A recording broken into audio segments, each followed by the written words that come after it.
Benissimo, in diretta con il nostro telegiornale, ma partiamo dai titoli.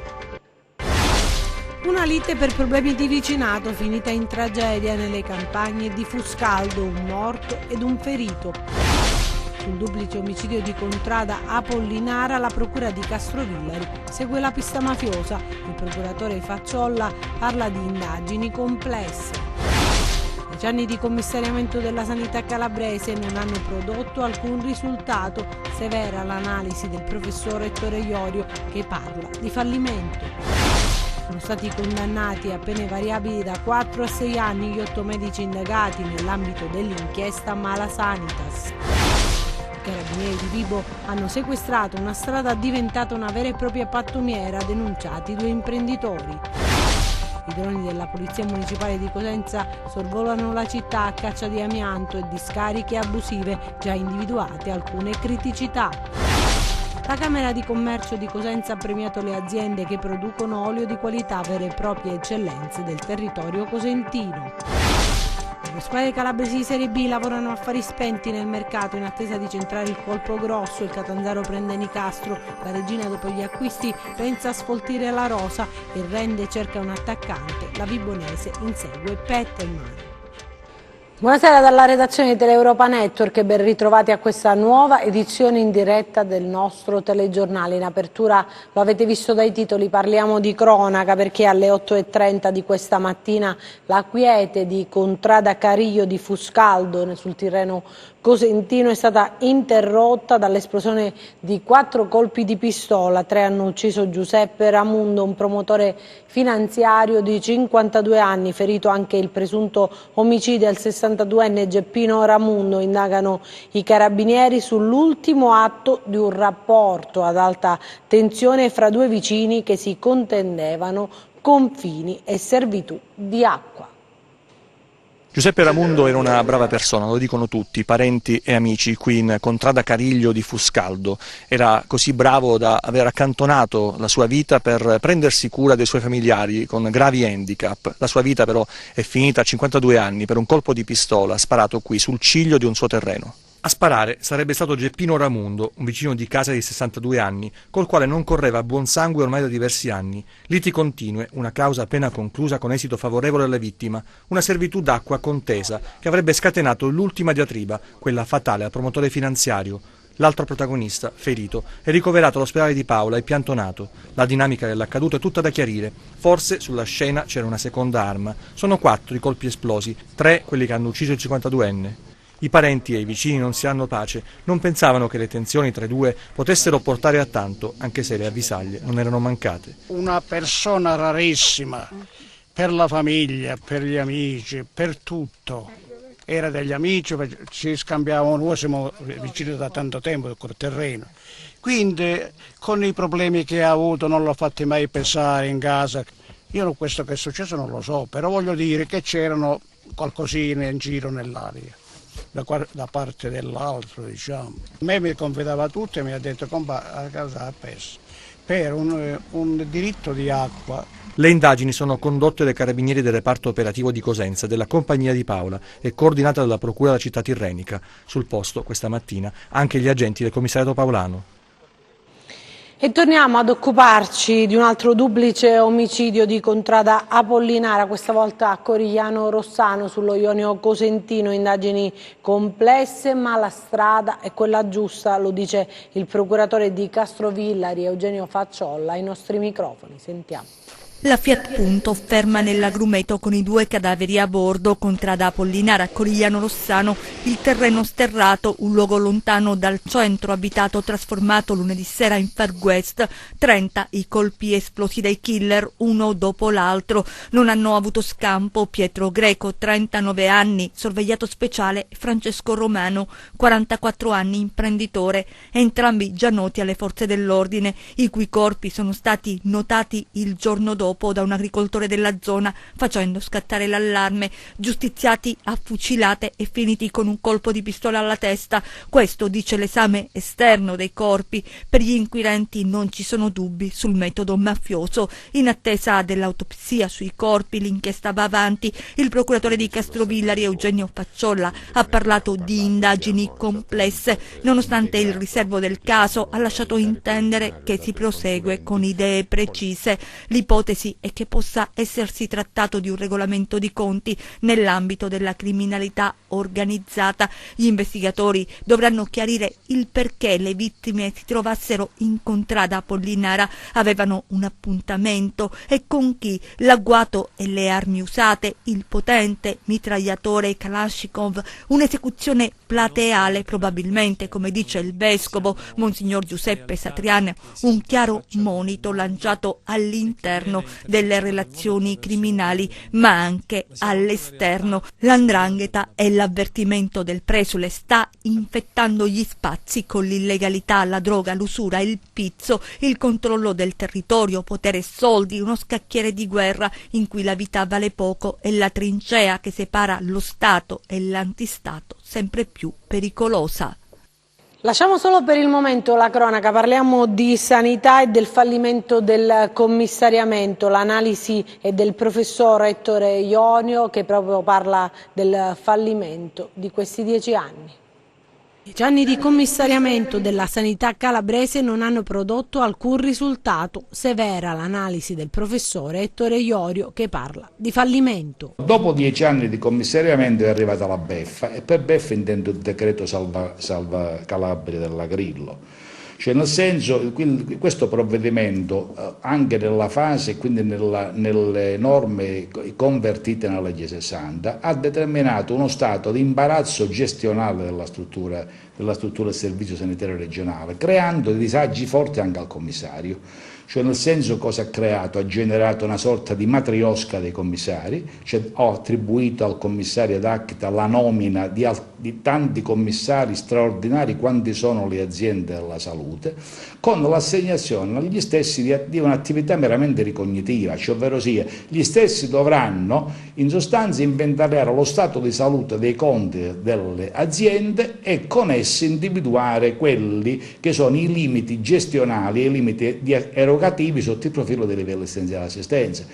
Lei capisce bene che a distanza di 10 anni cominciare oggi a rifare le stesse cose per le quali è nato il commissariamento a suo tempo di protezione civile nel 2008 e quindi successivamente il commissariamento ex articolo 120 della Costituzione, diciamo quello che noi viviamo oggi, e diventa veramente una grande presa in giro. Ci vuol dire che in 10 anni non siamo stati capaci né di inventare il debito e né tampoco di capire i motivi per i quali i livelli essenziali di assistenza in Calabria sono ancora una chimera.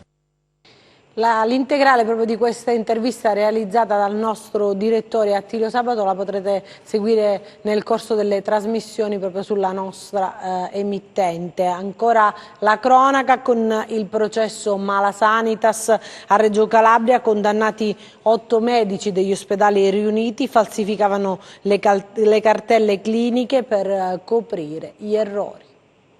È stata ribattezzata Ginecologia degli Orrori, il reparto degli ospedali riuniti di Reggio Calabria, in cui il bianchetto copriva la verità e falsificava le cartelle cliniche. Gli errori riscontrati, oltre che nella divisione di ostetricia e ginecologia, anche in neonatologia e anestesia. In 8, tra cui l'ex primario, sono stati condannati dal Tribunale della Città dello Stretto a conclusione del processo Malasanitas.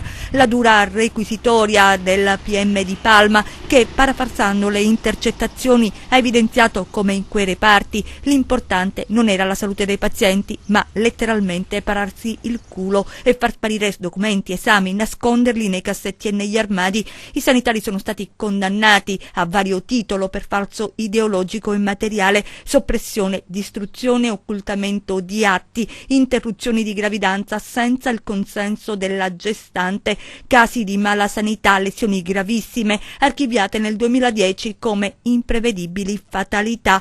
Quasi per caso gli inquirenti si sono imbattuti nelle intercettazioni, stavano indagando su altro, ma la gravità delle affermazioni ascoltate, quelle tragedie private coperte dal silenzio e dall'omertà gridavano giustizia. Pesanti le condanne, 4 anni e 9 mesi all'ex primario di ginecologia Pasquale Badalà, l'ex primario facente funzioni Alessandro Tripodi, 4 anni e 8 mesi, i ginecologi Filippo Saccà, 4 anni e 6 mesi, Daniela Manuzio, 6 anni e 2 mesi, Antonella Musella, 4 anni, i neonatologi Maria Concetta Maio, 4 anni, Massimo Sorace, 4 anni, l'anestesista Luigi Grasso, 2 anni e 3 mesi, assolti l'ex primario di anestesia Annibale Musitano e i ginecologi Roberto Pennisi e Marcello Tripodi, caduta l'accusa di associazione a delinquere.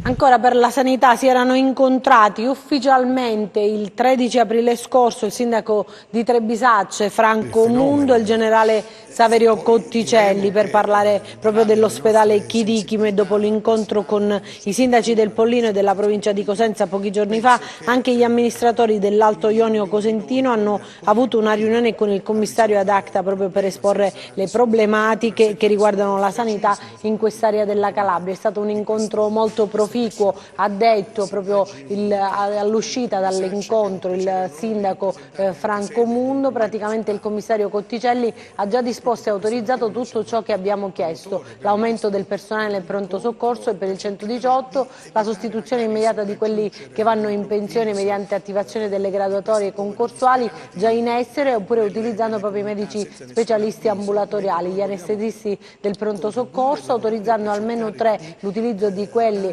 ambulatoriali o, in mancanza di integrazione, quelli degli altri ospedali. Acquisito anche la risonanza aperta per drenare il costo degli esami strumentali verso altre regioni, nonché altri strumenti tecnologici, 2 ambulanze, e il commissario Cotticelli, ha proseguito poi Mundo, ha altresì immediatamente disposto l'appalto delle sale operatorie, nonché di far rimanere nelle zone montane il medico di base tutti i giorni, almeno 3 ore consecutive. Lo stesso autorizzerà anche l'aumento delle ore agli ausiliari sociosanitari che lavorano nei vari ospedali. Infine autorizzerà per l'estate altre 3 postazioni di 118 a Sibari, a Roseto e ad Oriolo, con volontari, potenziando la rete dell'emergenza urgenza. Oggi abbiamo fatto un buon lavoro nell'interesse dell'intero comprensorio. Queste le parole del sindaco Franco Mundo.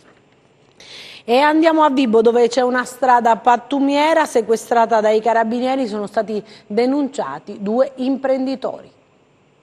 È il triste destino di un'opera concepita da quasi un ventennio e che per diverse vicende non è mai arrivata a compimento. È la cosiddetta tangenziale est di Vibo Valentia, che nel frattempo i civili cittadini hanno ben pensato di trasformare in una discarica, motivo per il quale i militari del nucleo investigativo di polizia ambientale, agroalimentare e forestale di Vibo Valentia, coadiuvati dagli uomini delle stazioni carabinieri forestali di Vibo Valentia e Spining, hanno operato il sequestro preventivo. La strada, per una lunghezza di circa 2 chilometri, i cui lavori di realizzazione sono risultati ultimati nelle immediate adiacenze del serbatoio dell'acqua che serve lo stesso comune di Stefanaconi, è in stato di abbandono da anni, favorendo così chi ha immaginato fosse almeno utile per lo scarico e l'abbandono incontrollato di rifiuti lungo tutto l'asse viario, fino a generare una vera e propria discarica di rifiuti. Un triste spettacolo di degrado ambientale tra cumuli di rifiuti dalle categorie le più disparate, rinvenuti e abbandonati lungo tutta l'arteria e riconducibili ad attività di aziende, imprese ed opifici in genere. I carabinieri si sono dovuti districare tra pneumatici usati, batterie esauste di veicoli a motore, parti meccaniche di carrozzerie di auto, rinvenuti tra i rifiuti più pericolosi numerose maniche filtranti utilizzate da forni industriali per la verniciatura di prodotti metallici, nonché lastre di Ethernet, e poi rifiuti di ogni genere, anche di carattere domestico. Opportunamente i militari hanno attuato un posizionamento strategico di videocamere di sorveglianza che hanno così consentito di segnalare i titolari di 2 diverse aziende, evidentemente colti in flagrante, contestando loro il reato di abbandono incontrollato di rifiuti speciali non pericolosi sul suolo derivanti dall'esercizio delle rispettive attività commerciali, nonché di contestare illeciti amministrativi con sanzioni per un importo complessivo di circa 5.000 euro nei casi di abbandono di rifiuti solidi urbani riconducibili ad attività domestiche da parte di soggetti privati.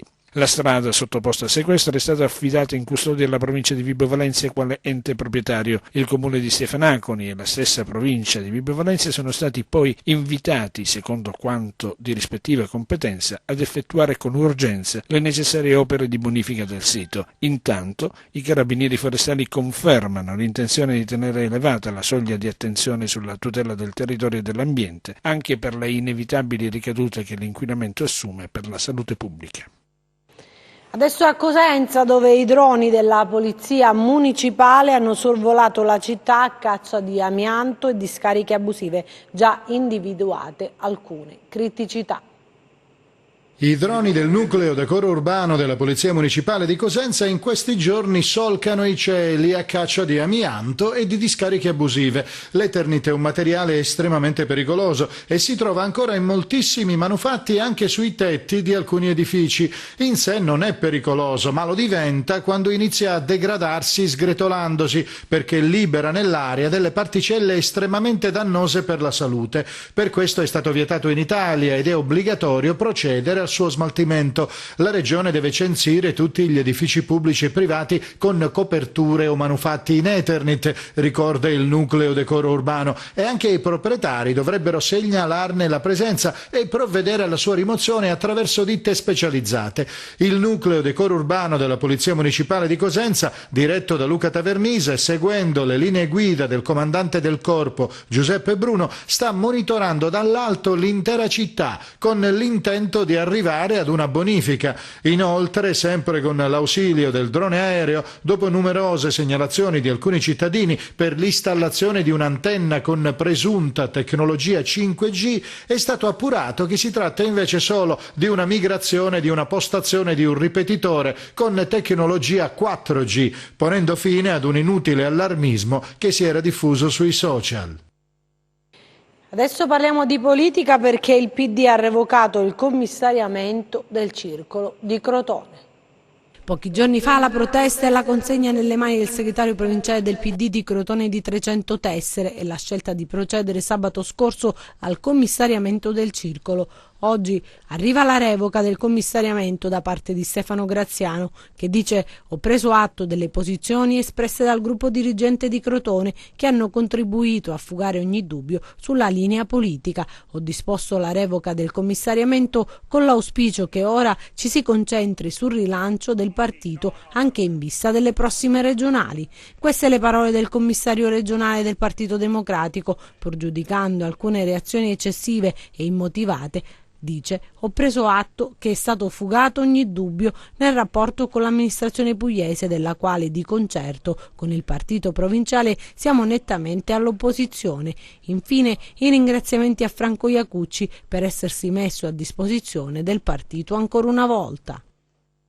E sono stati consegnati ieri sera proprio dal concorso L'oro dei Bruzzi indetto dalla Camera di Commercio di Cosenza e dedicato alla produzione olivicole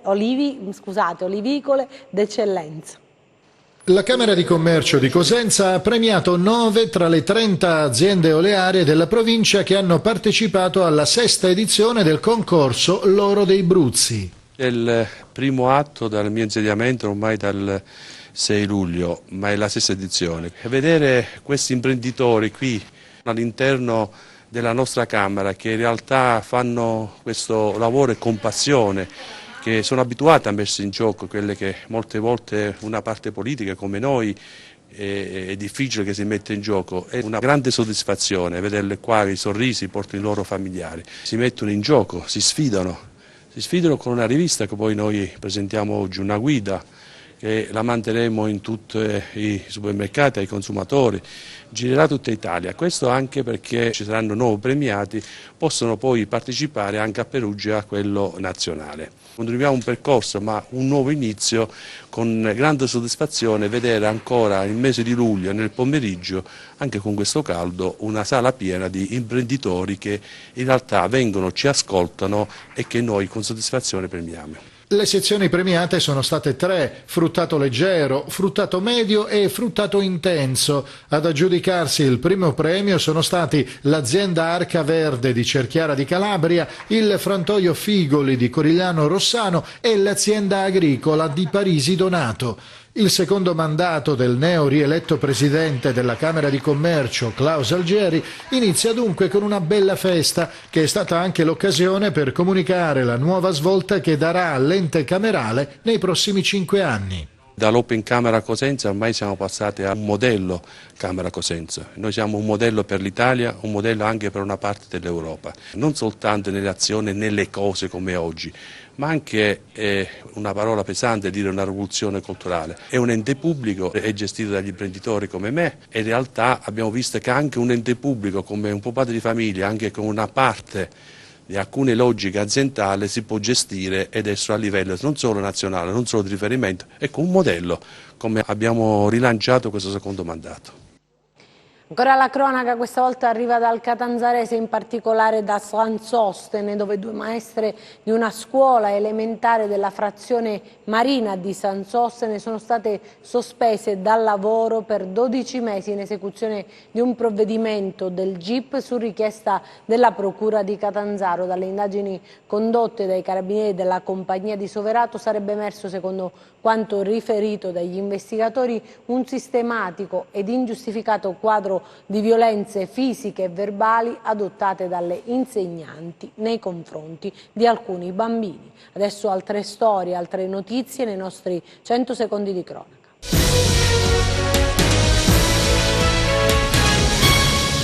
Truffa alla regione, documenti falsi per ottenere finanziamenti, 11 gli indagati. La Guardia di Finanza ha sequestrato beni per circa 350.000 euro, effettuate perquisizioni, accertamenti con droni e verifiche sul sistema informativo nazionale per lo sviluppo dell'agricoltura. Un bulgaro 40enne è stato arrestato dai carabinieri a Corigliano Rossano nel Cosentino, è accusato di stalking. L'uomo perseguitava, minacciava e picchiava l'ex compagna, aveva persino installato sul suo cellulare un'app per geolocalizzarla, è stata la donna a denunciare. Beni per un valore di circa 800.000 euro sono stati sequestrati dalla Guardia di Finanza di Catanzaro a Giovanni Campenni, 53 anni, di Nicotera, ritenuto contiguo alla cosca di Limbadi e già condannato in via definitiva per ricettazione e tentata estorsione. Campenni era stato indagato nell'operazione Mondo di Mezzo. 9 migranti, 2 adulti e 7 minorenni sono stati trovati da una pattuglia dei carabinieri della compagnia di Sellia Marina mentre camminavano lungo la strada statale 106 a Simeri Crichi. I migranti di etnia curda sarebbero sbarcati sulle coste del litorale ionico la notte scorsa. Adesso ci spostiamo a Roma per la presentazione del libro Percorsi di rigenerazione urbana, il caso Cosenza, che è stato anche l'occasione per parlare del futuro della città e dell'intera Calabria. La straordinaria trasformazione di Cosenza avvenuta negli ultimi anni con una ben precisa e complessiva visione progettuale è stato l'argomento di dibattito a Palazzo Montecitorio a Roma in occasione della presentazione del volume di Rossana Galdini Percorsi di rigenerazione urbana, il caso Cosenza, edito da Pellegrini. L'evento, coordinato da Francesco Sisci, si è avvalso degli interventi di Mara Carfagna, vicepresidente della Camera dei Deputati, di Alessandro Bianchi, direttore della Scuola di Rigenerazione Urbana e Ambientale e rettore dell'Università Telematica Pegaso, di Stefania Dota, vice segretario ANCI, e di Filippo Delle Piane, vicepresidente ANCE. Il dibattito ha trovato una risposta ad alcune importanti domande. È possibile rigenerare le città italiane? E soprattutto, possono finalmente esistere una Calabria ed un Sud diversi? Cosenza dimostra come anche nel sud Italia, come anche in una regione come la Calabria, lavorando si può raggiungere un risultato notevole, anche da un punto di vista della rigenerazione urbana. In Italia siamo indietro da questo punto di vista perché città europee sono già definite ecocittà, ci sono in Europa moltissimi ecoquartieri. In Italia il processo di rigenerazione della città è molto arretrato rispetto alle realtà europee. Ecco, noi dovremmo, così come abbiamo fatto a Cosenza in questi anni, seguire un approccio che è legato a questi criteri della rigenerazione urbana. Rigenerare vuol dire trasformare di genere anche il tessuto della città, che è un tessuto spesso degradato, soprattutto nelle parti periferiche, ma anche nelle zone centrali della città, che sono nate dagli anni 60-70 in poi con processi di tipo speculativi, con processi che non hanno privilegiato la dimensione umana, la chiamo io, che è quella dello stare insieme nella città, ma che hanno trasformato le città in luoghi del vivere, dell'abitare, dello stare insieme, in luoghi invece delle macchine.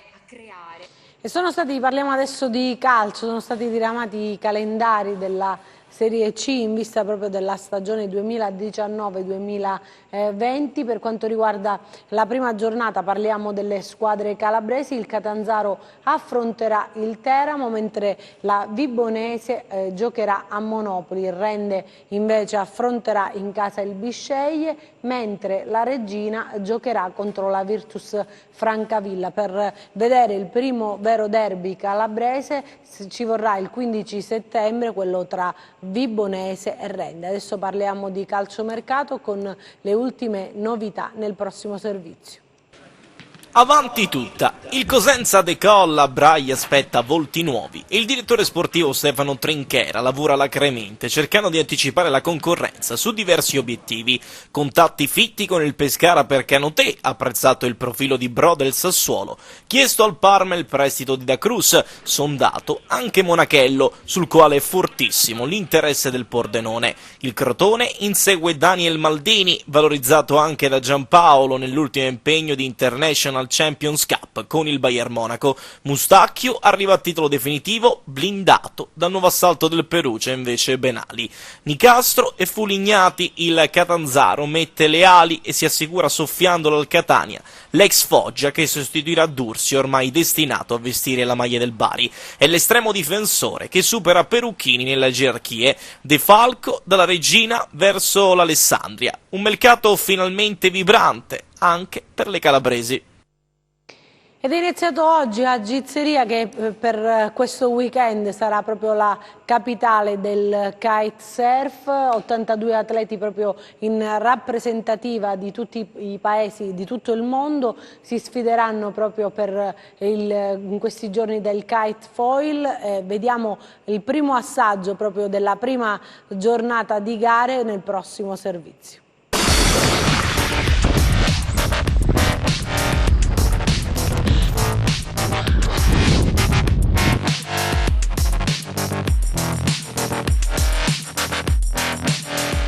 È la mia prima esperienza in foil e non vedo l'ora, però è solo l'inizio. Per me, mi sono allenata solo per un mese e con il foil, quindi niente, spero di avere un successo anche in questa disciplina, però magari un po' più avanti.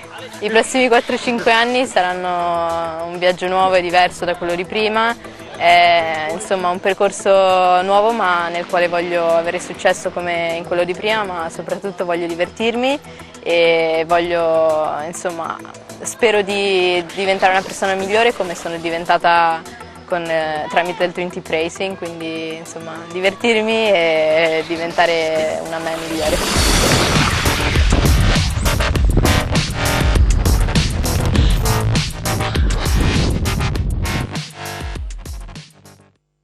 Avete sentito pure alcune parole di un atleta che si sfiderà in questo weekend per questa importante competizione che richiama in Calabria atleti appassionati provenienti da ogni parte del globo. Adesso invece vediamo le previsioni del tempo.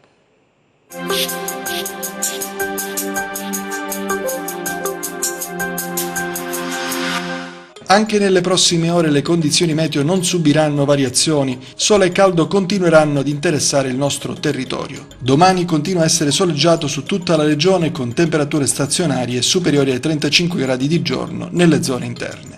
Domani mari calmi con brezze deboli ovunque. Prima di salutarci vi ricordo il nostro sito web www.meteoincalabria.com e la nostra pagina Facebook Meteo in Calabria. Anche per noi è tutto, io mi fermo qui, grazie per averci seguito e buon proseguimento con i nostri programmi, arrivederci.